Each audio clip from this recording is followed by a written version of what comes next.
আজ ঘুম থেকে উঠতে বেলা দেরি হয়ে গেল। কখন কি করবো না, রান্না বান্না রয়েছে। এ কি পান নিচে এরকম ভিজে ভিজে লাগতেছে কে? এত সকালে ঘর মুছলো কিডা?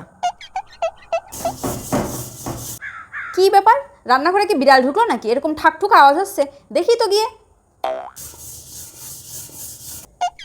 কি রে, সকালবেলা তুই হাঁড়ি পাতিল নিয়ে রান্নাঘরে কি খুটখুট করতেছিস?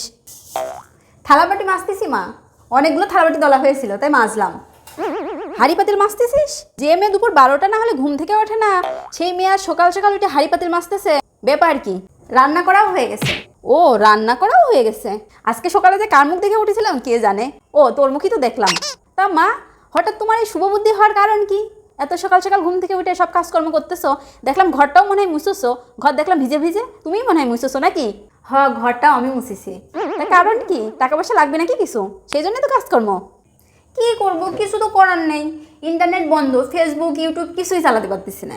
যদি নেটটা অন থাকতো তাহলে এতদিন মনে হয় আমার টিকটকে 2 লাখ ফলোয়ার হয়ে যেত। শুয়ে বসে থাকতে আর ভালো লাগতেছে না, তা ভাবলাম যে ঘরের কাজগুলো করে ফেলে দিই। ও, ওই যে ফেসবুক ইউটিউব কী সব চালাতে, সব বন্ধ, সব বন্ধ করে দিয়েছে।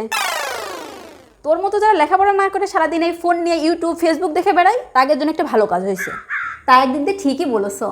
অন্তত ইন্টারনেট না থাকার জন্যে তোর মতো যারা আছে তারা একটু বাড়ির কাজে মনোযোগ দিতে পারবে না। এখনকার ছেলে মেয়ে তো মা বাবার সাথে গল্প করা ভুলেই গেছে, আর বাড়ির কাজকর্ম সে তো বহু দূরের কথা।